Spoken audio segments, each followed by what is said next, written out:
Bien, vamos a resolver el examen de la prueba de acceso a grado superior correspondiente a la Comunidad de Madrid. Estamos hablando de la última convocatoria a fecha de hoy. Estamos en el año 2025 y este fue el examen que se celebró en mayo del presente año, ¿no? Mayo de 2025. La cuestión 1 nos dice lo siguiente.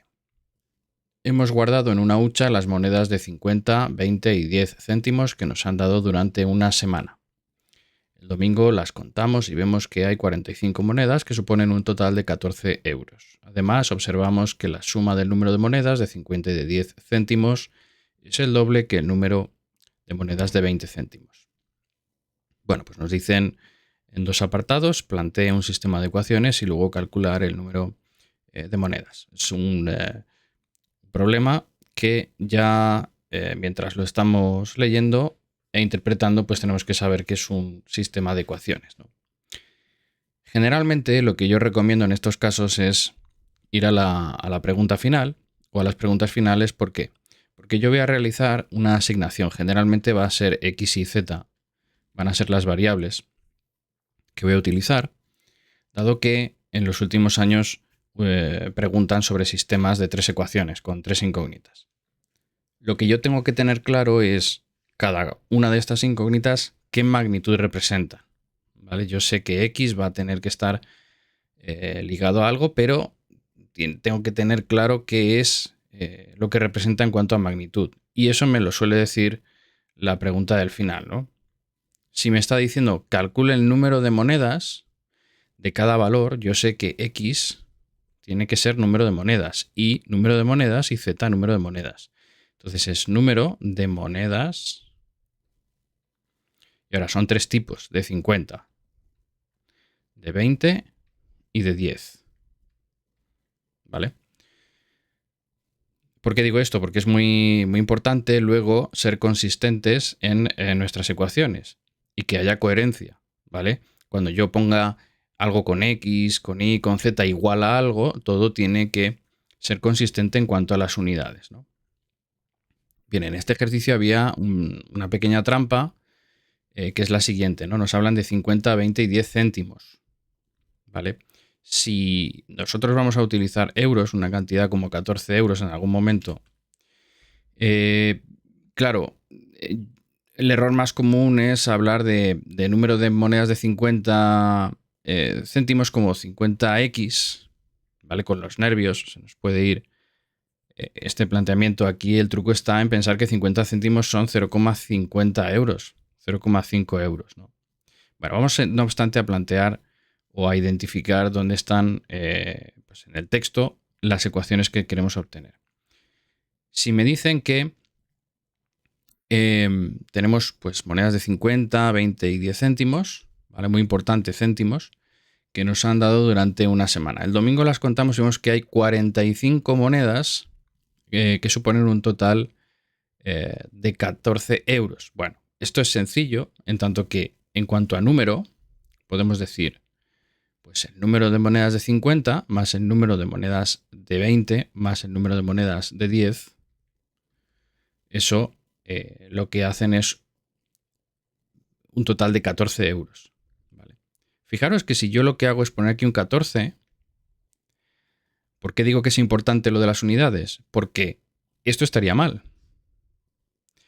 En tanto que lo que estoy diciendo aquí es, si esto es número de monedas, esto es número de monedas y esto es número de monedas, esto tendría que ser número de monedas. Pero estos son euros. Entonces lo que tendría que ir aquí es un número de monedas, ¿vale? Bueno, pues eso es a lo que me refiero. Entonces, si son 14 euros, lo que tengo que pensar es el número de monedas de 50 céntimos por el valor que tienen estas monedas, que son esencialmente 50 céntimos, más 0,2, voy a ponerlo, si no, un poquito con más espacio para que no me quede muy apretado, más 0,2i, más 0,1z, eso es igual a 14. Aquí vemos que esto sí es coherente, esto sí es consistente, porque es valor por número. Valor por número, valor en euros por número es euro. todo ello. Todo esto es euros. Y esto es euros. Y esto es euros igual a euros. ¿Vale? Por poner un ejemplo, si tienes 5 billetes de 20 euros, tienes 100 euros. Has hecho 5 por 20, es 100 y la cantidad es euros, ¿vale? Si nos hubiesen dicho que tenemos 14 monedas, sí hubiese sido, en cuanto a número de monedas, sí hubiese sido coherente porque sería x más y más z igual a 14, siendo 14 monedas, ¿vale? Bueno, por eso yo siempre recomiendo ir al final del planteamiento. Muy importante las unidades. ¿Qué más? Bueno, pues nos dicen, el domingo las contamos, vemos que hay 45 monedas. Esta es otra información, la de las 45 monedas, esta es otra información que aquí sí casa con la idea de decir que x más y más z son 45. Porque aquí sí tenemos número de monedas más número de monedas más número de monedas de cada tipo igual a número total de monedas. Entonces, ahí vemos coherencia, ¿no? Después nos están diciendo que además de ello observamos, claro, nos falta una información más porque esencialmente necesitamos para 3 incógnitas 3 ecuaciones, necesitamos una más. Observamos que la suma del número de monedas de 50 y de 10 es el doble que el número de monedas de 20 céntimos. Bueno, yo en este tipo de circunstancias, aunque parezca, pues a ver, si eres una persona que este tipo de cuestiones las ve con cierta agilidad, pues bueno, se plantea y sabes que eres una persona efectiva, pues lo planteas directamente y listo. A mí me gusta dedicar un pequeño tiempo y yo siempre utilizo, pues por manías, un ligero boceto de un diagrama de barras que venga a representar lo que se está diciendo en este tipo de cuestiones del doble, del triple o el doble más la suma de no sé qué, bueno, que es bastante característico en estos problemas. Cuando nos dice, observamos que la suma del número de monedas de 50 y 10, las de 50 y 10 es x y z. Bueno, pues yo pongo aquí una barrita. Y digo, vale, el número de x más z, que son, insisto, las de 50 y 10, tal y como hemos hecho la asignación, es el doble que el número de monedas de 20. Bueno, pues hago aquí algo que sea más o menos realista. Pues se ve que la barra de la izquierda es el doble en cuanto a la altura, que es la que voy a poner a continuación. Número de monedas de 20 es la asignación en i, ¿vale? La que hemos hecho en i. Bueno, pues estamos ejemplificando con ese dibujo, estamos representando con ese dibujo esa parte del enunciado. Sí, observamos que la suma del número de monedas de 50 y de 10 es el doble que el número de monedas de 20, ¿vale? Entonces, ¿qué es lo que tenemos que hacer para igualar los niveles de las dos barras? Bueno, si sabemos que aquí esto es el doble, ¿vale? Que ahí nos hace falta el doble para poder igualar. Bueno, pues ahí tenemos que multiplicarla por 2. Es decir, aquí tenemos que poner 2 veces sí para que las dos barras se nivelen, ¿no? Entonces tendremos que decir que si yo ahí la multiplico por 2, entonces su altura será igual que x más z. Insisto que si eres una persona que esto lo ve enseguida, pues estupendo, ¿vale? Pero no por ello, sobre todo en estas pruebas, con los nervios, y además que este es un ejercicio muy importante para sacar puntuación, ¿no? Pues yo creo que no está de más hacerlo de esta forma. Bueno, y esto lo podemos expresar, si queréis, como x más z menos 2i. Podemos restar 2i a ambos lados. Lo que solemos decir, pasar al otro lado el 2i restando, pues para poner una ecuación que sea con esa estructura para que todo el sistema nos quede de esa manera, ¿vale? Esencialmente lo que he hecho ha sido pues esto, ¿vale? Entonces ya sé que esta es la otra ecuación de la que me están hablando. Bueno, pues el caso es que ya pues poquito a poco hemos ido, mientras nos asegurábamos de que las unidades fueran consistentes y de que estuviésemos respetando todo lo que nos dice el enunciado de manera conveniente, pues ya tenemos lo que sería lo que corresponde al apartado A, si os fijáis, ¿no? Porque la primera parte dice plantee un sistema de ecuaciones que representa la situación del enunciado, indicando las variables utilizadas. Bueno, pues con la leyenda que hemos utilizado a la izquierda, junto con el planteamiento del sistema, eso ya es puntuación, ¿no? En principio, pues lo que cabe esperar es que sea un punto. ¿Vale? Luego dice calcule el número de monedas. Bueno, ahora es resolver el sistema. Esperamos que sea un sistema compatible determinado, naturalmente. Entonces, el resultado que cabe esperar es que sean números enteros positivos. ¿Vale? Números enteros positivos para X, Y, Z. Es muy importante anticiparse a eso. ¿Por qué? Porque si por cualquier circunstancia me equivoco en el cálculo y hay alguna discrepancia y la X me sale 1,33, por ejemplo, pues entonces tendría que hacer un repaso. Entre otras cosas porque es imposible que yo en número de monedas tenga 1,33 monedas de 50 céntimos. Bueno, a mí me gusta utilizar aquí el método de Cramer. Podéis utilizar el método que queráis realmente, pero voy a utilizar este método, ¿vale? Podéis hacer el método de Gauss. No es que esté diciendo que el método de Gauss sea peor, o simplemente es una cuestión de gustos. En el método de Cramer utilizamos determinantes. El determinante de abajo corresponde a aquel que obtengo a partir de la matriz de coeficientes. En este caso 0,511 para X, 0,2, 1 menos 2 para la Y y 0,111 para la Z. Arriba, para este método, lo que hacemos, por cierto, tengo un vídeo sobre la demostración del método de Cramer. Te lo voy a dejar en una tarjetita que va a salir a continuación para que pues veas la demostración de este método, que es algo curioso. Y como el saber no ocupa lugar, pues bueno, ahí te lo dejo. Ahora, lo que hacemos es que en la columna de la X, para el determinante del numerador, pues ponemos la columna de términos independientes y el resto lo mantenemos como está. Entonces ahora lo que hacemos es resolver. El determinante lo puedes hacer como quieras,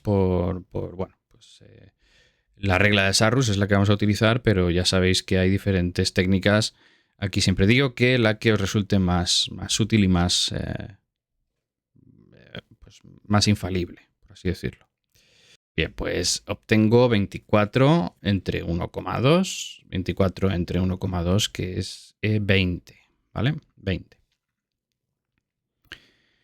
Bueno, con el resto de monedas, pues haríamos lo mismo. X serían 20 monedas lo vamos a poner claro, son en X 20 monedas de 50 céntimos.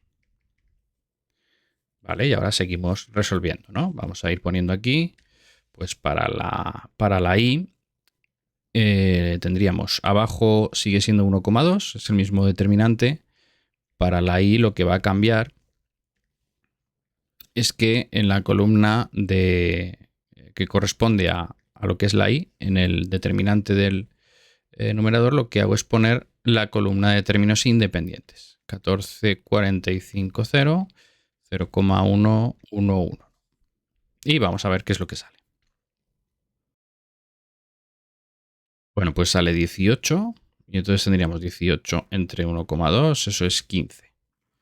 Es decir, que para la Y tenemos 15 monedas y en este caso son 20 céntimos. 20 céntimos. Y vamos a ver para la Z. Para la Z, pues como estamos diciendo, lo único que cambia es el determinante del numerador y en este caso las dos primeras columnas son exactamente igual que aquellas de la matriz del determinante que se extrae de la matriz de coeficientes y solo cambiaría la que tengo en la posición de Z. Voy a poner aquí que esto es Z, naturalmente. Vamos a ver lo que sale. Bueno, pues tendríamos 12. Es verdad que por eliminación, a ver, si tenemos que la suma son 45, pues obviamente no era necesario hacer el determinante. Tendríamos 10, si son 20 y 15 son 35, más 10, 45 monedas de 10 céntimos, ¿no?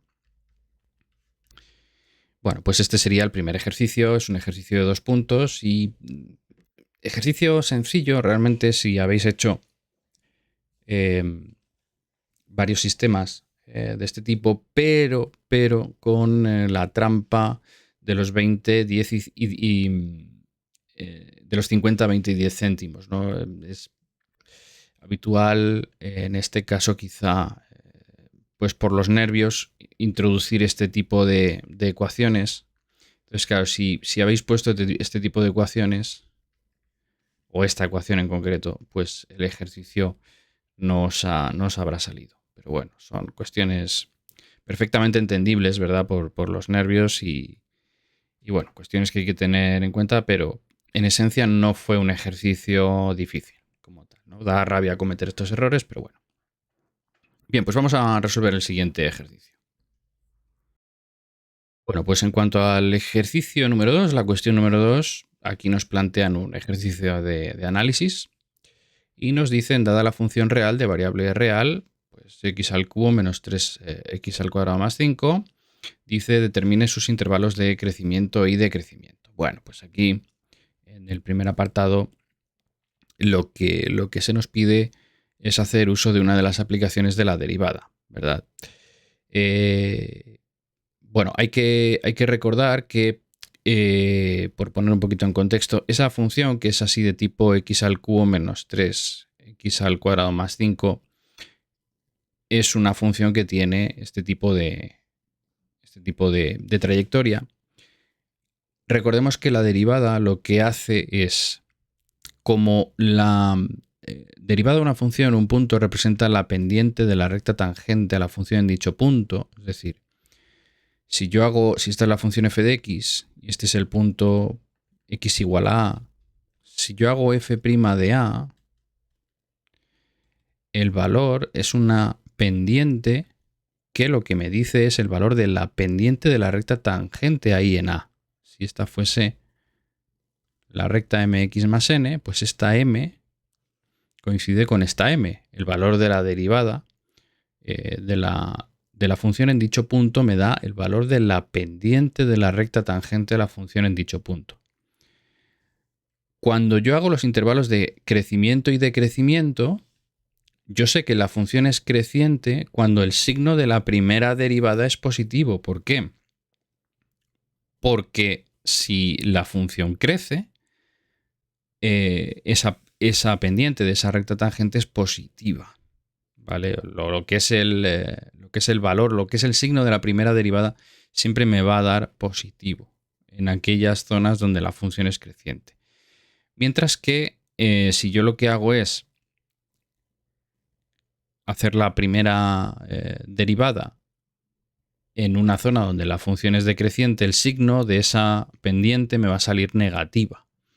Entonces, en todos aquellos intervalos, en todos aquellos puntos donde la función sea decreciente, voy a tener pendientes negativas y donde sea creciente voy a tener pendientes positivas. Por eso evaluamos el signo de la primera derivada. Del mismo modo que cuando hacemos máximos y mínimos, ¿por qué hacéis primera derivada igual a 0? Porque en un máximo o en un mínimo el valor de la pendiente de la recta tangente es 0. Por eso se dice haz el valor de la derivada, o sea, calcula la primera derivada igual a 0, que te dará los valores de x donde tengas lo que es un máximo o mínimo. Y de hecho la teoría dice, no te va a decir si es un máximo o un mínimo, porque eso es lo que pasa en ambos casos. Es la segunda derivada lo que te dice si es un máximo o un mínimo, ¿no?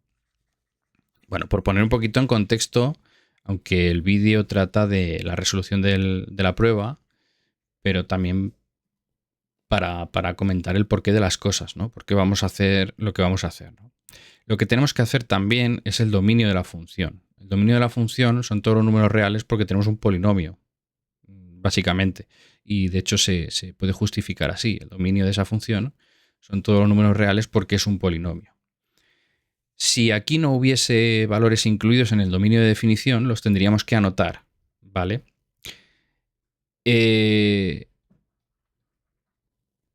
Y esos valores los tendríamos que anotar junto con lo que se llaman las raíces o las soluciones de la primera derivada. Es decir, yo hago la primera derivada de la función que sería 3x al cuadrado menos 6x, y esa expresión la igualo a 0. Eso es sacar u obtener las raíces de la primera derivada. Al igualar a 0, pues tengo una ecuación de segundo grado incompleta que puedo plantear así. Como tengo un producto igual a 0, sé que ese producto será igual a 0 cuando esto sea 0 y cuando esto sea 0. ¿Vale? ¿Por qué? Porque 0 por lo que sea será 0, o bien 0 por lo que sea aquí será 0. ¿Vale? Cuando cualquiera de los dos términos sea 0, pues si tengo a por b igual a 0, eso será 0 cuando a sea 0 o bien cuando b sea 0, ¿no? Básicamente es lo que aplicamos en este tipo de ecuaciones. Entonces, de aquí obtenemos que x va a ser 0, ya es un valor directo que obtenemos, y 3x menos 6 igual a 0. De aquí podemos deducir que la x es igual a 2.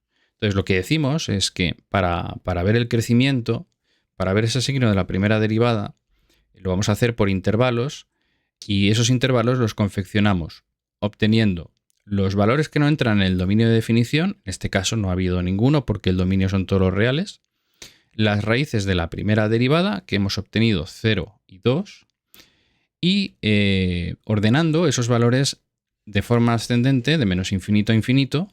Pues en este caso quedaría de menos infinito hasta 0, de 0 hasta 2 y de 2 a más infinito.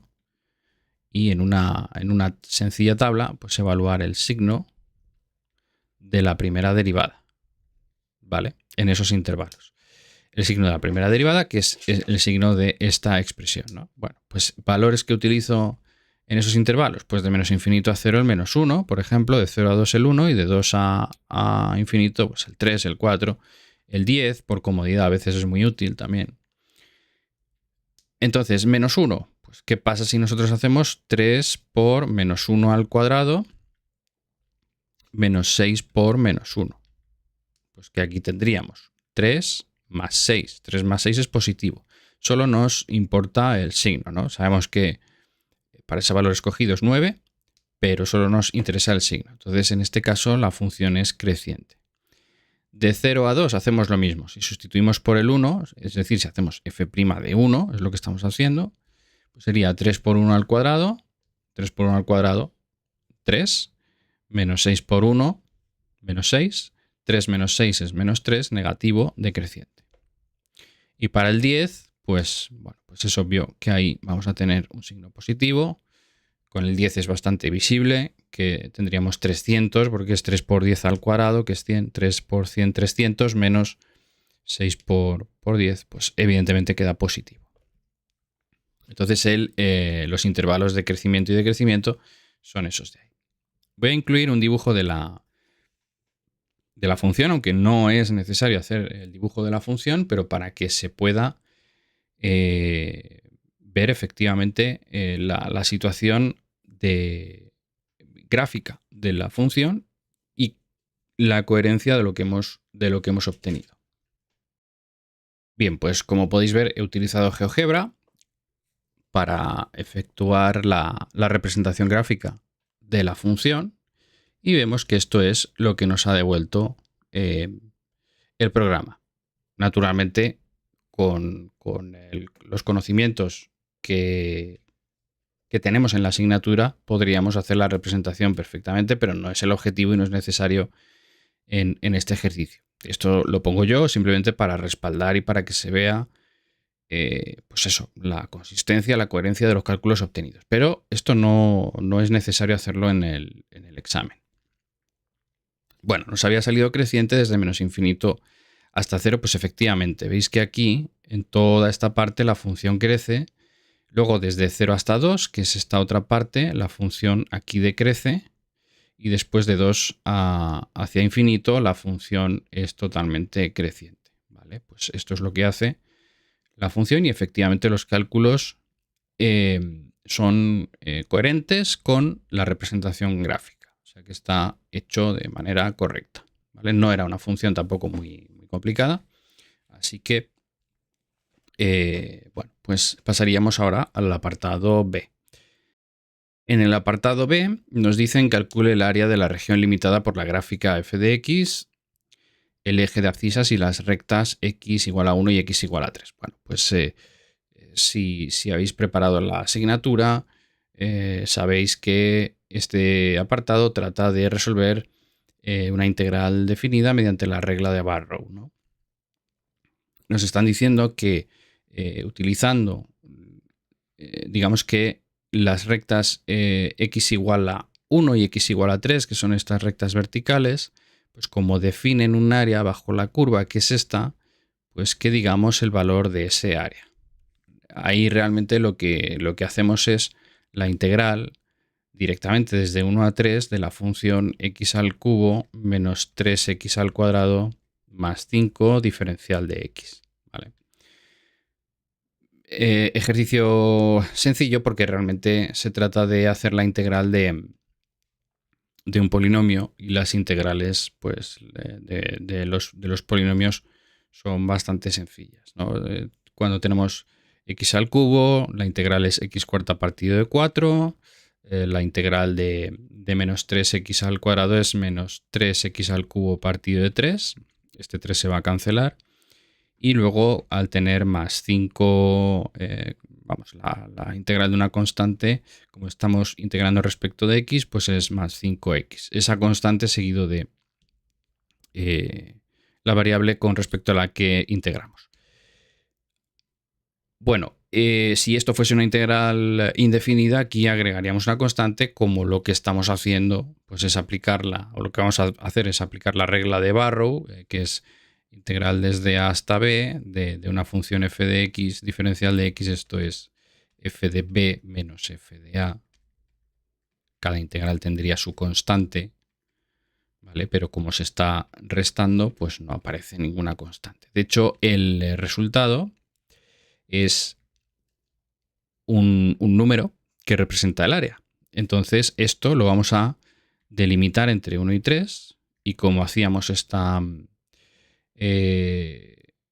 pues esta regla de Barrow es mediante la primitiva, pues yo sustituyo el valor superior y le quito el valor inferior. Lo que aquí tendría es 3 a la cuarta partido de 4 menos 3 al cubo más 5 por 3. A este valor le resto el límite inferior, que es 1 a la cuarta partido de 4 menos 1 a la cuarta, perdón, 1 al cubo, más 5 por 1. ¿Vale? Bueno, pues voy haciendo las operaciones y voy resolviendo. Entonces, voy a poner directamente el resultado, lo voy poniendo con calculadora y resolvemos. Bien, pues después de hacer la operación, esto sale 4. Y bueno, pues aquí, lógicamente, con este 4 no es suficiente. Habría que poner unidades de área o bien como alternativa unidades al cuadrado, ¿vale? Siendo la U una unidad métrica, ¿vale? Una unidad métrica de medida, ¿vale? Generalmente lo que se suele poner es UA como unidad de área o U al cuadrado siendo, pues eso, una unidad de medida. La ventaja es que este tipo de operaciones, pues como se permite el uso de la calculadora, pues se puede hacer de forma instantánea sin tener que quizá perder demasiado tiempo aquí, ¿vale? En eso os estaréis dando cuenta a la hora de hacer ejercicios de repaso para la prueba, ¿vale? No obstante, hay que tener mucho cuidado con el uso de la calculadora y tenéis que procurar tener efectividad porque si no ponemos bien las reglas del producto, la calculadora pues tiene que saber dónde hay un producto y dónde hay un paréntesis para que no se le vaya la pinza y no haga operaciones indebidas y al final deis un resultado que no es, ¿vale? Bueno, pues este sería el ejercicio 2. Vamos a hacer el ejercicio 3. Bien, y este es probablemente el ejercicio más complicado. Más que nada porque pertenece a un bloque temático que por la razón que sea no se suele dar especialmente bien de manera general. quizá porque durante la trayectoria académica en matemáticas, pues la parte de senos, cosenos, tangentes, trigonometría, por la razón que sea, suele suscitar un poquito de pues, nerviosismo, no sé si decir un poquito de rechazo. Y creo que es debido a que son temas a los que hay que dedicarles bastante tiempo para asimilarlo. Pero cuando uno asimila los conceptos elementales, pues de manera sólida, son ejercicios que no son para tanto realmente, ¿no? Bueno, a mí me dicen resuelva la siguiente ecuación trigonométrica. Muy importante, no me dicen que la resuelva para un rango de soluciones concreto. Ya veremos eso qué es lo que quiere decir. Vamos, me están diciendo en pocas palabras, que resuelva todas las soluciones, ¿vale? Una ecuación trigonométrica, pues es una ecuación donde, pues bueno, yo encuentro las soluciones de las mismas, pues en base a unos ángulos. Lo podríamos definir así, lo podríamos reducir así, ¿no? Al final, X va a ser una solución que depende de un ángulo o de un giro, por así decirlo, ¿no? De quedarme en un giro determinado. Bueno, vamos a ver qué es lo que podemos hacer para resolver esta ecuación trigonométrica. En primer lugar, sí que es aconsejable ponerlo todo en función de una misma razón trigonométrica. Es decir, podemos, siempre que tengamos la capacidad de ponerlo todo como un seno, pues lo vamos a hacer, o como un coseno, eh, o como una tangente. Nuestro objetivo al final va a ser poner esta ecuación o intentar reducir esta ecuación como seno de algo, bueno, seno de x o seno de algo con x igual a lo que sea, ¿no? Vamos a procurar hacer la evaluación de una expresión muchísimo más simple, ¿vale? Bueno, una de las cuestiones que nos aparece aquí tenemos el coseno de lo que se llama el ángulo doble, ¿no? En trigonometría, en las razones trigonométricas, pues se habla de las razones trigonométricas ligadas al ángulo doble, al ángulo mitad, etcétera, etcétera, ¿no? Entonces aquí, pues una de las cosas que hay que aprender para este tema, que por eso hace esto que sea un poquito más difícil, un poquito más tedioso, es pues aprendernos las razones trigonométricas. Coseno de 2x, el coseno del ángulo doble, equivale, si lo ponemos como 2x, en las ecuaciones trigonométricas se pueden poner los ángulos como alfa, beta, gamma, teta incluso, ¿no? Pues si lo tenemos como coseno de 2x, esto equivale a coseno cuadrado de x menos seno cuadrado de x, ¿vale? Entonces, vamos a sustituir esa expresión con un coseno cuadrado de x menos seno cuadrado de x más seno de x igual a 1. Comentar que el hecho de que aparezca ese cuadrado aquí, esto es equivalente a decir coseno de x todo al cuadrado. Lo que pasa es que por una cuestión de elegancia se pone el cuadrado en esa posición para que la lectura sea mucho más sencilla, sobre todo si hay una concatenación de potencias en diferentes zonas de la ecuación, ¿no? Claro, podéis decir, casi parece que se me está complicando más, ¿no? La ecuación. No necesariamente. Y ahora veréis por qué. Este seno de x de aquí, nosotros sabemos por el teorema de Pitágoras que el seno cuadrado de x más el coseno cuadrado de x es igual a 1, ¿no? Entonces, esto nos puede ayudar para empezar a simplificar un poquito esta expresión, ¿no? ¿De qué forma lo podemos hacer? Pues es que 1 equivale al seno cuadrado más el coseno cuadrado. Si el 1 lo tengo a la derecha, pues en lugar de poner 1, Estos son expresiones que lo suyo es aprenderlas antes del día del examen. Tienen justificación. Esto técnicamente es el teorema de Pitágoras, ¿vale?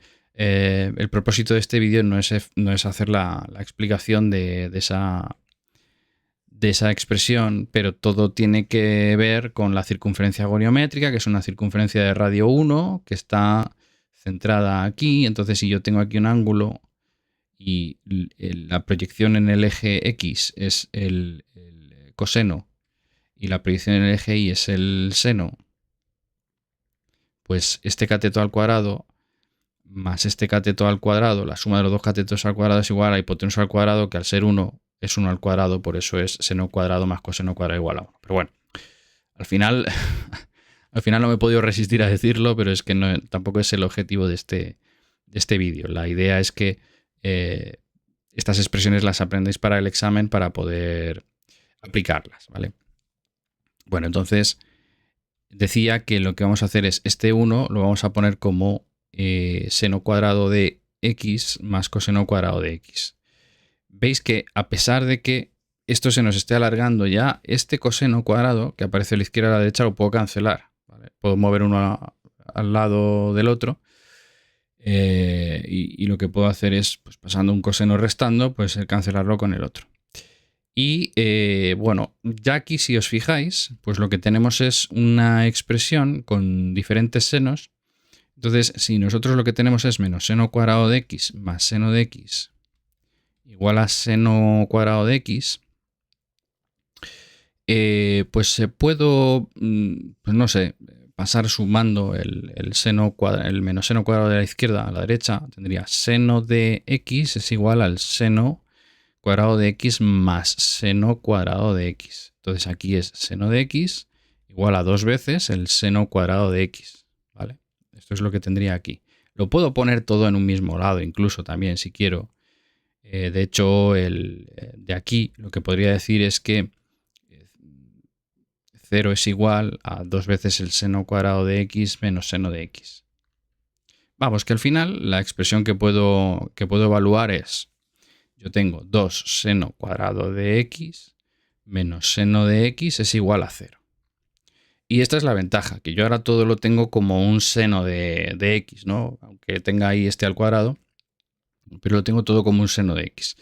Entonces, ¿cuál es la ventaja de esto? Que si yo extraigo factor común al seno de x, eso se puede hacer naturalmente. Tengo 2 seno de x menos 1 igual a 0. Entonces, aunque parezca mentira, una expresión como esta me facilita mucho evaluar las soluciones. ¿Por qué? Pues estamos en una situación parecida a la ecuación que nos había salido en otra cuestión, de esta de a por b igual a 0, ¿no? Cuando el seno de x por 2 seno de x menos 1 va a ser 0, pues cuando seno de x sea 0 o cuando 2 seno de x menos 1 sea 0 también, ¿no? Entonces, de aquí, yo lo que voy a deducir es seno de x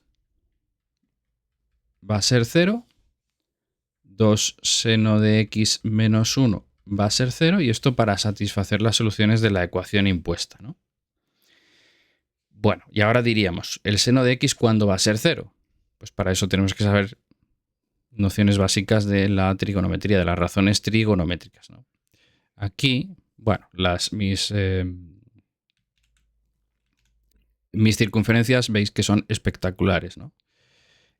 Cada vez mejores incluso. Aquí parece que tengo una zona en la tableta que se me había quedado pillada. Bueno, así está decente, yo creo. El seno, pues cuando yo tengo un ángulo determinado, pues este ángulo de aquí, el seno es aquello que yo obtengo cuando proyecto sobre el eje Y, ¿vale? Es esta medida que me separa del centro. Entonces, ¿en qué casos, cuando yo proyecto sobre el eje Y, me voy a quedar a una distancia cero del centro? Es decir, no voy a tener distancia. Eso es lo que estoy evaluando aquí. ¿Para qué ángulos o el seno de qué ángulos vale 0? Cuestión que también me podría aprender de memoria, pero en matemáticas no lo recomiendo. Bueno, pues efectivamente si estoy en 0 grados o estoy en 180 grados. ¿Por qué? Si estoy en 0 grados, yo al proyectar en el eje Y, aquí, si yo proyecto en el GEI y me quedo aquí, claro, ¿qué distancia me separa del centro? Nada, porque ya estoy en el centro. Igual le pasa a 180 grados. Si yo en 180 grados me proyecto al eje Y, me vuelvo a quedar en el centro. Entonces el seno es 0. Podéis hacer la prueba también de una forma más práctica con la calculadora, ¿no? Si ponéis seno de 0, os va a devolver un 0, y si ponéis seno de 180, os va a poner un 0. Efectivamente. Vale, pues aquí tendría...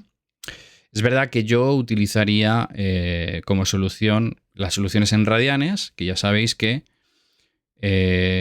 bueno, pues 0 grados son 0 radianes, 0 pi radianes, 180 es pi radianes, ¿vale? Pero bueno, vamos a, de momento, utilizar la idea de los 0 grados y los 180, que es más intuitiva para todo el mundo, quizá. Bueno, ¿eso qué es lo que quiere decir? Pues eso quiere decir lo siguiente, que las soluciones en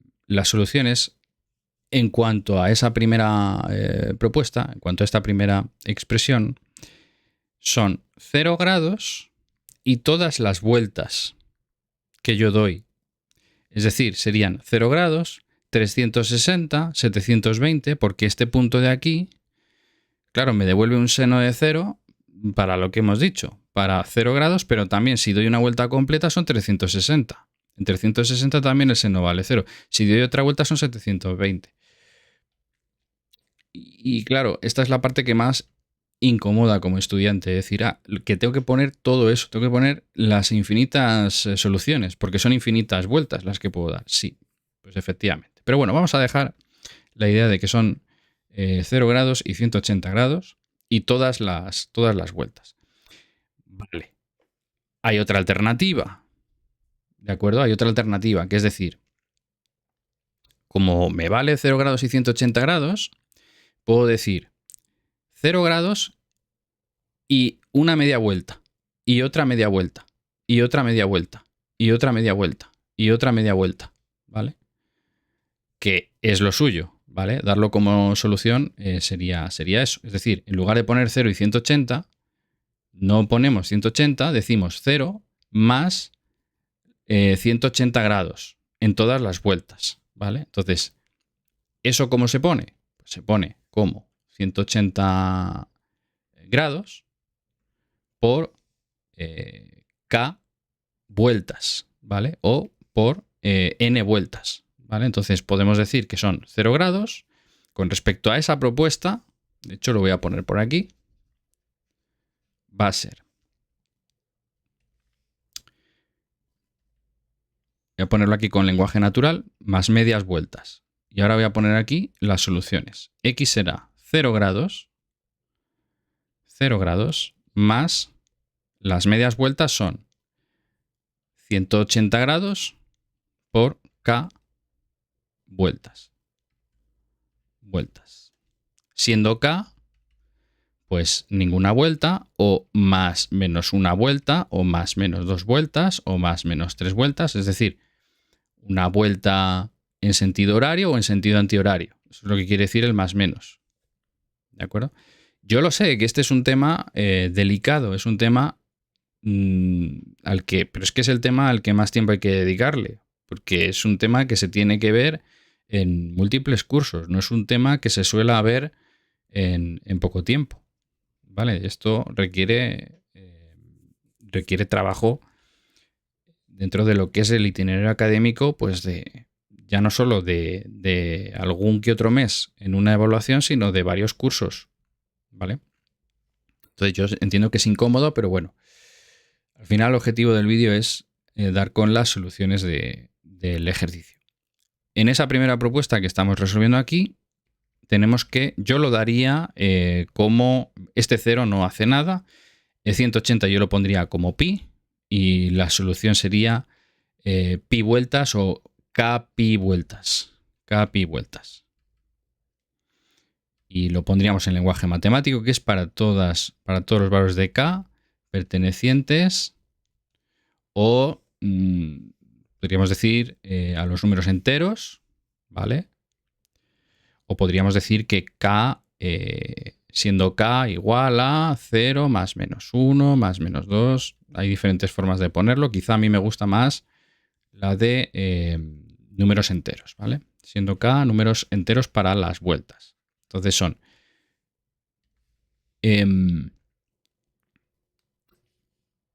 desde 0 grados, si k es 0, estamos aquí, en el inicio. Si k es 1, si os dais cuenta, tendríamos pi. Si k es 2, tendríamos 2pi. Si k es 3, tendríamos 3pi, que sería volver aquí. Si k es 4, sería 4pi, que sería la segunda vuelta. Entonces veis que estamos contemplando ya todas esas soluciones, ¿no? Bueno, pues ya digo que si no, se revisa el vídeo porque es la parte un poquito más incómoda. Entonces esta ya es una solución. K pi vueltas o n pi vueltas, esa ya es una solución. Ahora vamos a ver la otra propuesta. La otra propuesta es que 2 seno de x menos 1 tiene que ser igual a 0, que era la otra parte de la ecuación que tiene que ser igual a 0. Pues aquí es seno de x igual a 1/2 si nosotros despejamos, y entonces aquí ya evaluamos y decimos cuándo el seno de un ángulo es 1/2. Bueno, pues hay que saberse las razones trigonométricas elementales. Hay una tabla donde sabemos el seno de 30, el seno de 60, el seno de 90, cuánto es lo que tiene que valer. Y aquí pues lo tenemos para x igual a 30 grados, ¿vale? Si nosotros hacemos el seno de 30 grados, vamos a ver que obtenemos 1/2. 30 grados que en radianes es pi sextos. ¿De acuerdo? Es pi sextos. Entonces diríamos, vale, el seno de 30 es 1/2. Sí, naturalmente. Si yo tengo aquí 30 grados, vamos a poner un poquito más realista. Si aquí tengo 30 grados, al proyectar sobre el eje Y, esta medida de aquí es 1/2. ¿Vale? Esta medida que pongo en amarillo, en esa parte que queda en el eje Y, es 1/2. Pero claro, es que no solo me vale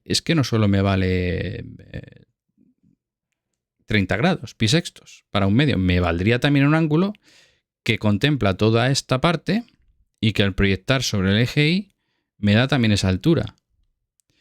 Que esencialmente, si lo pongo un poquito más grande, se va a ver mejor, para no recargar mucho el dibujo, que esencialmente lo que sucede es, si aquí tengo 30 grados, esto sería el 1/2. Claro, este otro de aquí, este otro ángulo de aquí, también me daría 1/2. ¿Cuál sería? Pues todo este ángulo.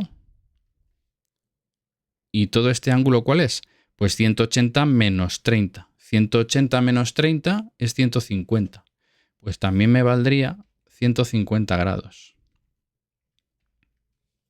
150 grados. ¿Qué ángulo es ese? Pues pi menos pi sextos, ¿no? Pi menos pi sextos. Pi que es 180 menos pi sextos que son 30. Bueno, pues ahí tendría 6pi menos pi, es 5 pi sextos. Es 5 pi sextos. Entonces, ¿cuál sería la solución? La solución sería, al igual que hemos hecho anteriormente, otro grupo de soluciones es pi sextos, lo vamos a poner por aquí, pi sextos más todas las vueltas completas, ¿Cómo ponemos todas las vueltas completas? Pues una circunferencia son 360 grados, que son 2pi, pues las 2πk vueltas. Y 150 grados, 5 pi sextos, más las 2k pi vueltas o 2πk vueltas. ¿Vale? Se suele poner, bueno, en muchos sitios 2k pi o 2pi por k. Bueno, yo creo que así queda bastante entendible, ¿no? ¿Qué es lo que estamos haciendo aquí? Por si queda alguna duda, pues lo que estamos diciendo es, me vale también esta solución y todas sus vueltas. Una vuelta, otra vuelta. Entonces, eso las vueltas las estamos diciendo con esto, ¿vale? Y también me sirve esta otra zona, este otro ángulo. Entonces, si veis, me sirven tanto las soluciones rojas, que serían estas, como la que hemos tintado de verde, que es esta.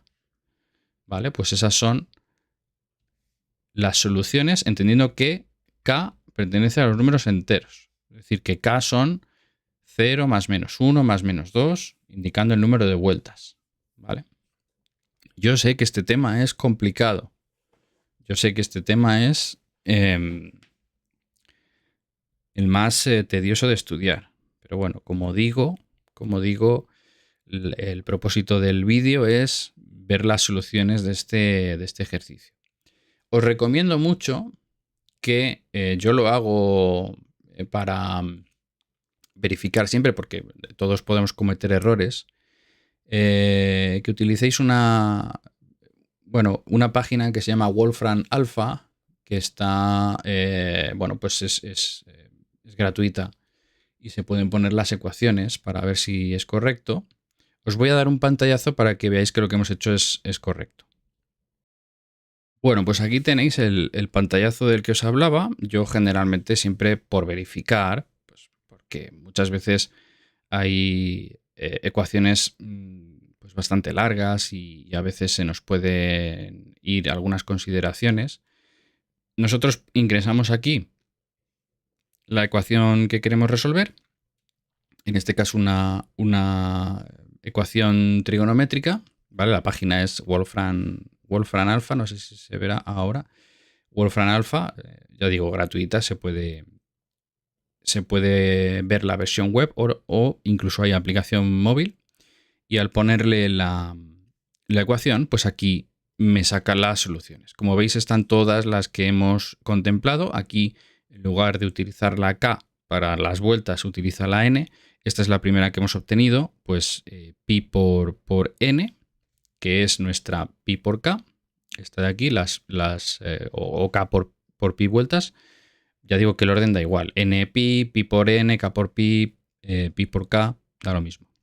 Veis que entendiendo que n o k, lo que utilicéis son números enteros. Luego esta otra, que es la de pi sextos con sus vueltas y la de 5 pi sextos con sus vueltas, ¿vale?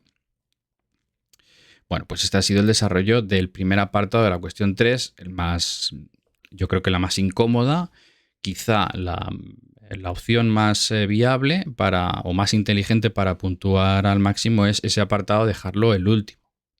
Porque a menos que se os den muy bien este tipo de ecuaciones, pues lo más normal es aquí cometer algún error o ir con mayor lentitud, ¿vale? Bueno, vamos a hacer el apartado B entonces. Bueno, y en el apartado B, pues la verdad es que nos han hecho un regalito, porque es un ejercicio que, aunque es de geometría analítica, pues es bastante inmediato, ¿no? Nos dicen que calculemos una recta perpendicular a ese plano.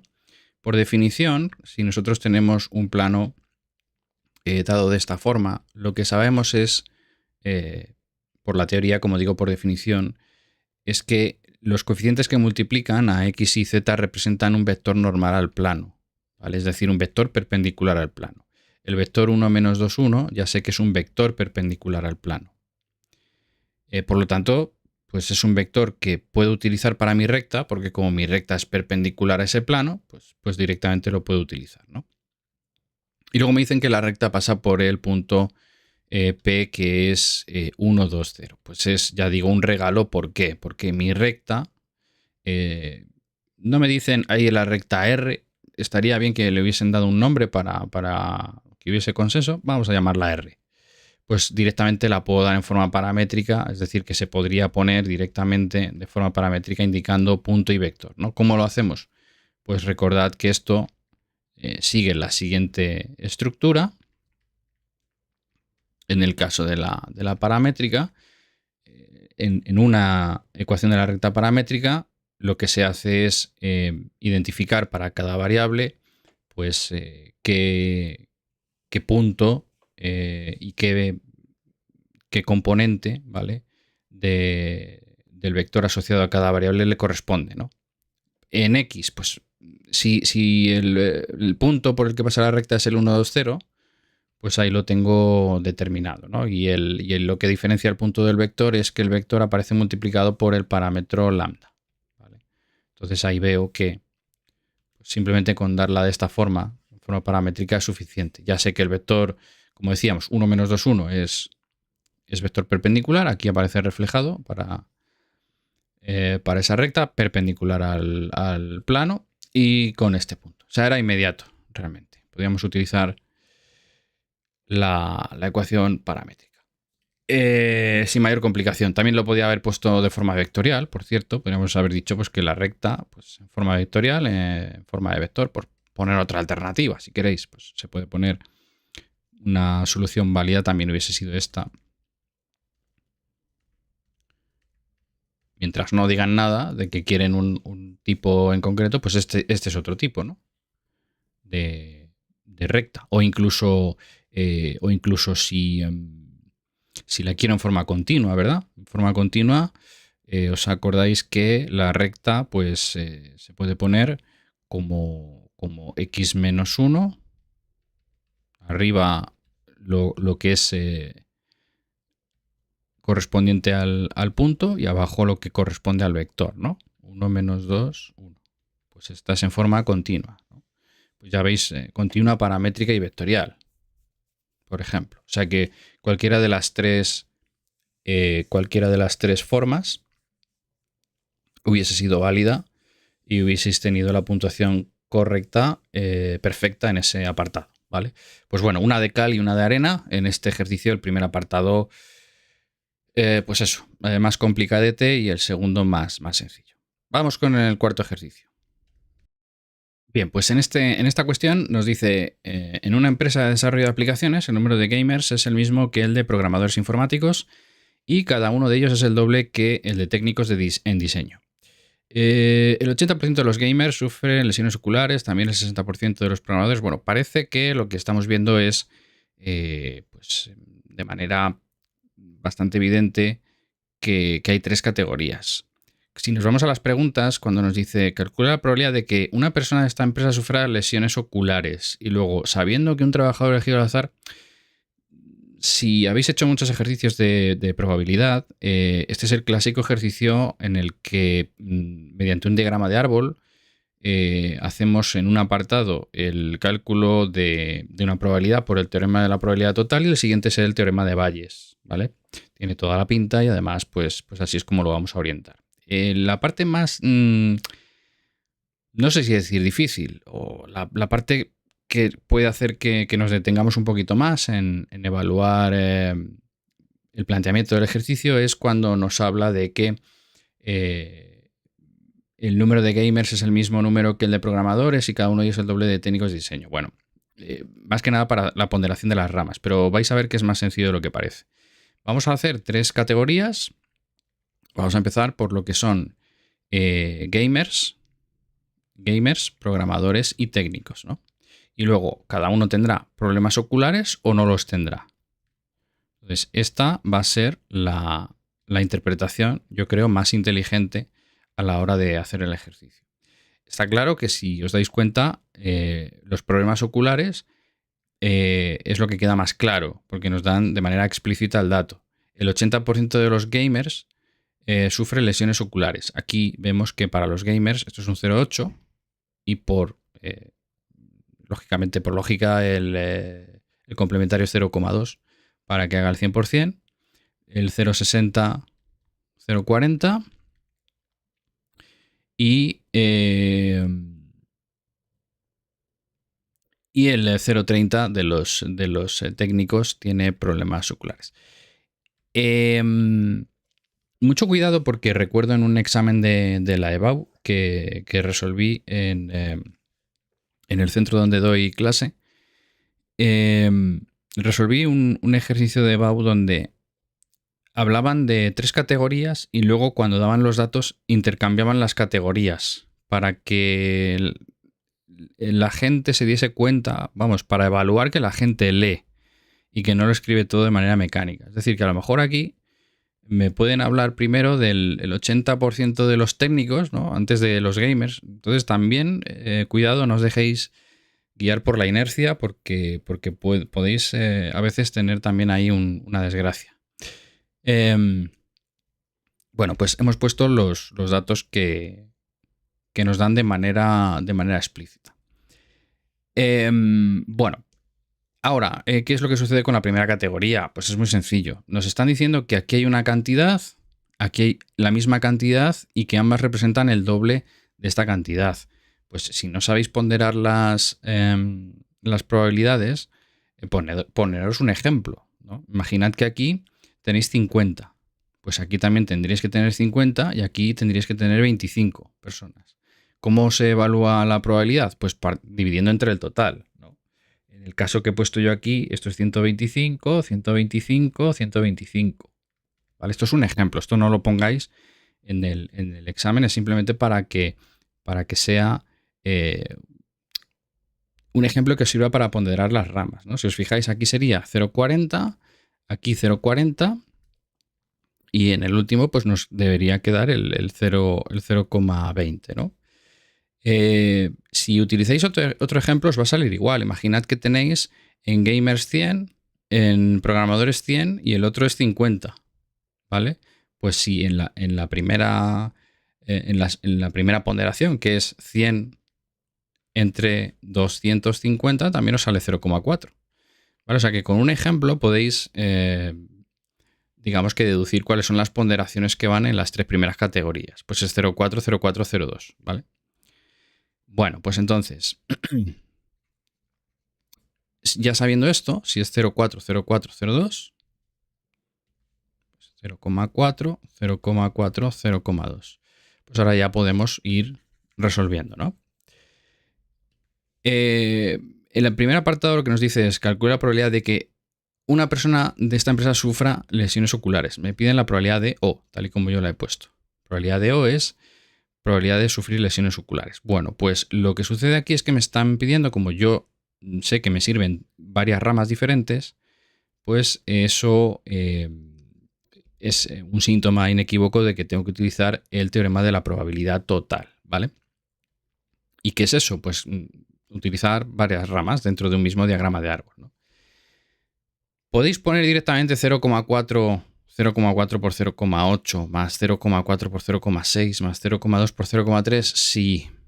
Pero igual que yo le digo a los alumnos de la EBAU, hombre, no cuesta nada decir que vas a hacer la probabilidad de ser gamer y tener problemas oculares más probabilidad de ser programador y tener problemas oculares más la probabilidad de ser técnico y tener problemas oculares. Y que eso además es la probabilidad de ser gamer por la probabilidad de tener problemas oculares sabiendo que eres gamer. Fijaros, esto de aquí es una condicionada. Es problemas oculares sabiendo que eres gamer. Problemas oculares sabiendo que eres programador. Problemas oculares sabiendo que eres técnico. Entonces, no cuesta nada, da muy buen efecto y estas cosas luego se valoran positivamente, ¿vale? Bueno, y sobre todo no os pueden poner ni un pero para poner la puntuación completa. Si a veces se ponen pijoteros corrigiendo, pues ya sabéis, ¿no? Bueno, pues entonces escribimos las probabilidades y una vez que ya hemos puesto todo, pues ya sí hacemos el 0,4 por el 0,8 más el 0,4 por el 0,6 más el 0,2 por el 0,3. Vamos a resolver. Bueno, pues eso nos daría 0,62, ¿vale? Si no me he equivocado, voy a hacer un repasito a la calculadora. Yo creo que no. Perfecto. Bueno, pues tengo una probabilidad del 0,62. Y ahora en el apartado B me dice, sabemos que un trabajador elegido al azar no sufre lesiones oculares. Bueno, eso es una condicionada. Cuando sabemos algo, la información que sabemos la ponemos a la derecha de la condicionada. Si no sufre lesiones oculares es esto, ¿vale? No sufre lesiones oculares. Y la probabilidad que queremos calcular se pone a la izquierda. Probabilidad de que fuera programador informático. Bueno, pues me piden la probabilidad de P condicionado a O negada. Como es una condicionada, ya sabemos que A condicionado a B es la intersección de A con B entre la probabilidad de B. En este caso es probabilidad de P, intersección O negado, partido de probabilidad de O negado. Bueno, ¿cuál es la probabilidad de no tener problemas oculares? Pues si anteriormente hemos calculado la probabilidad de tener problemas oculares, la de no tenerla es la complementaria, es decir, al 100% le quito 0,62. ¿Vale? Vamos, que esencialmente por eliminación. Si el 62% tiene problemas oculares, es que el 38% no, el 0,38. Sencillo. Y ahora, ¿cuál es la probabilidad de P intersección O negado? Pues lo tengo por aquí, ¿no? Lo tengo aquí en esta rama de aquí. ¿Vale? Pues esa probabilidad sería 0,4 por 0,4. Y entonces, pues al final lo que tendríamos que hacer es, 0,4 por 0,4 es 0,16. Vamos a sustituir. Vamos a hacer la operación 0,16 entre 0,38. Bueno, fácil, ¿no? Porque aquí tendríamos 0,421. 0,421. Bueno, pues ya tendríamos el ejercicio completo. Ejercicio bastante estándar, a mi juicio, pues bueno, muy sencillitos. Si habéis hecho problemas típicos de examen y también cogiendo la EBAU como referencia, los más clásicos más estandarizados de EBAU, pues son así que ninguna sorpresa. Pues vamos con la cuestión quinta, que es la última del examen. Muy bien, pues la cuestión 5 del examen es un ejercicio de matrices, ejercicio bastante mecánico realmente, que se puede hacer de manera bastante automática. Entonces, nada, primer apartado, determine si la matriz A es invertible y en caso afirmativo calcule la matriz inversa. Bueno, ya sabéis que al hacer la matriz inversa, lo que podemos hacer es, pues mediante la fórmula que todos conocemos, pues podemos calcular la matriz adjunta de A, hacer la transpuesta y dividir entre el determinante de A. ¿Cuándo una matriz no va a ser invertible? Cuando este determinante valga 0. ¿Vale? Entonces, para saber si la matriz es invertible, tengo que hacer el determinante de A. Si este sale 0, la matriz no será invertible. Si hago este determinante, pues al hacer el determinante, veo que tengo 1. El determinante me vale 1 directamente. Sería 1 por 1 es 1, menos 2 por 0, 0. 1 menos 0 es 1. Entonces, la matriz sí es invertible. Tenemos que decir que existe matriz inversa. Vale. En caso afirmativo, calcule la inversa. Bueno, pues tenemos diferentes métodos. Podemos aplicar la fórmula, podemos aplicar también el método de Gauss, incluso el de la definición. Tampoco es el objetivo del vídeo hacerlo por todos los medios. Como lo más normal es utilizar la fórmula, vamos a hacer la fórmula. Bueno, la matriz adjunta de A, pues la matriz de adjuntos, ya sabéis que por cada elemento que yo escojo, pues si la matriz es esta, la voy a poner aquí en grande, 1, 0, 2, 1, pues el primer elemento adjunto relativo, en esta posición relativa, pues lo obtengo quitando fila y columna, ¿no? Pues sería el 1. Ese es el primer elemento. El siguiente, fila, columna, el 2. En esa posición relativa. El siguiente, el 0, y el siguiente, el 1. Y además, la matriz adjunta también, digamos que se confecciona teniendo en cuenta el signo del menor complementario. En este caso, los que cambian de signo son los de esta diagonal, por la posición que tienen, porque en un menor complementario el signo viene determinado por la potencia de -1 elevado a la suma de la fila más la columna. Y claro, va a cambiar el signo a aquel elemento que esté en fila más columna que dé resultado impar. Este elemento está en la fila 1, columna 2, 1 y 2 es 3, y este en la fila 2, columna 1, ¿vale? Por lo tanto, esos dos elementos cambian su signo. Como el 0 es elemento neutro, pues no tiene signo que cambiar. Entonces, esta es la matriz adjunta. ¿Cuál es la transpuesta? ¿Cuál es la matriz transpuesta de la adjunta? Pues aquella que ve intercambiadas sus filas por columnas. Es decir, que va a ser esta de aquí. ¿Y cuál será la inversa? La inversa será aquella que obtengo dividiendo a cada uno de esos elementos de esa transpuesta de la adjunta entre el valor del determinante de A. Como el determinante de A es 1, pues todos los elementos quedan dividido por 1, es decir, que queda esa misma matriz. Esta es la matriz inversa. A modo de truco, ya sabéis que como una matriz por la inversa es la identidad, si queréis saber si está bien hecha la inversa, pues al multiplicar la matriz 1, 0, 2, 1 por la matriz 1, 0, menos 2, 1, tendría que salir la matriz identidad. Si hacéis eso, vais a tener aquí un 1. De hecho, así es. Luego vais a tener aquí un 0, efectivamente. Luego vais a tener 2 menos 2, 0, efectivamente. Y 2 por 0 es 0, más 1, eso es. Pues veis que al hacer ese producto obtengo la identidad y eso me certifica que tengo bien hecha la inversa. Entonces, resuelto ese apartado, ¿no? Este apartado está más que resuelto. Y luego dice, resuelva ecuación con matrices, ¿no? Lo que me está diciendo aquí es, voy a hacer espacio porque abajo me sale la solución de otro de los ejercicios y, bueno, borrando creo que en este espacio es suficiente para hacer ese apartado B. Una ecuación con matrices que tiene esta expresión, ¿no? Que es x por a menos b es igual a 2 veces la identidad, ¿no? Yo lo que quiero es resolver esta matriz X. Bueno, pues vamos a ver cómo hacemos eso. Vamos a aislar la X, primero pues moviendo b a la derecha sumando.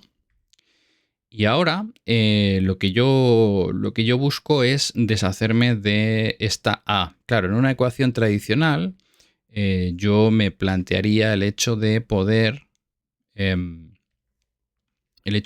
pasar dividiendo, ¿no? Yo en una ecuación algebraica de las que aprendemos en la enseñanza básica diría, bueno, pues divido entre a y listo, claro. Pero es que en matrices no existe esa operación. No podemos dividir matrices. No existe la división por matrices. Por lo tanto, de lo que me sirvo es de una propiedad que está ligada a lo que he dicho anteriormente, que es el producto por la inversa. ¿Por qué? Porque si yo multiplico una matriz por su inversa, como he dicho anteriormente, obtengo la identidad. Y cualquier matriz, que en este caso será X por la identidad, me va a dar la matriz X. Entonces, técnicamente, lo que voy a obtener aquí, esto es X, todo eso es X. Cuestión importante, la propiedad conmutativa no se cumple en las matrices siempre. Es decir, para los números reales 3 por 2 es lo mismo que 2 por 3. En las matrices A por B no siempre es lo mismo que B por A. De hecho, es aconsejable ponerlo como distinto. O considerarlo como distinto, porque si no se cumple siempre, pues no podemos asegurar que se vaya a cumplir en los supuestos que nos hacen falta. ¿Eso qué quiere decir? Que si yo multiplico, claro, por la ley de la igualdad, lo que yo puedo hacer aquí ahora es, si estoy multiplicando por la inversa de la matriz A aquí para poder despejar la X, para aislar la X, para no alterar toda la expresión algebraica que me están dando, tengo que hacer lo mismo a este otro lado. Pero no puedo multiplicar como yo quiera, porque precisamente la propiedad conmutativa no se cumple en matrices como en los números enteros, ¿no? Los números reales. Entonces, si he multiplicado a la derecha por la inversa, a todo este bloque también le tengo que multiplicar a la derecha por la inversa de la matriz A. ¿Vale? Entonces, bueno, pues Eso lo que quiere decir es que para resolver la x, pues tengo que hacer 2 veces la identidad más b y al resultado multiplicarle por la inversa de a. ¿Vale? Bueno, pues vamos a hacer esa operación. No olvidemos que la matriz inversa era 1, 0, menos 2, 1, que la había borrado y la voy a necesitar ahora para resolver x. Entonces, básicamente x va a ser el resultado de hacer 2 veces la identidad. 2 veces la identidad es 2 por 1, 0, 0, 1, que es la identidad de orden 2, ¿no? De hecho, me lo dicen aquí, y es la identidad de orden 2. Bueno, básicamente es 2, 0, 0, 2. Cuando multiplicáis la identidad por una constante, pues la diagonal de unos pasa a ser esa constante, ¿no? Más la matriz B me dicen que es 0, 1, 1, 1. Y a todo esto, a esa suma, la multiplico por 1, 0, menos 2, 1. Entonces al final la matriz X la obtendré mediante esa operación, ¿no? Esa concatenación de operaciones. Esa suma, pues la suma muy sencilla, elemento a elemento, sumando cada posición relativa, pues el 2 con el 0 con el 1, el 0 con el 1.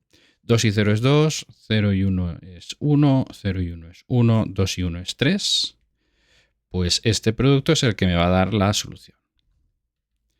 Multiplicamos matrices de 2 por 2, primera fila por primera columna, 2 por 1 es 2.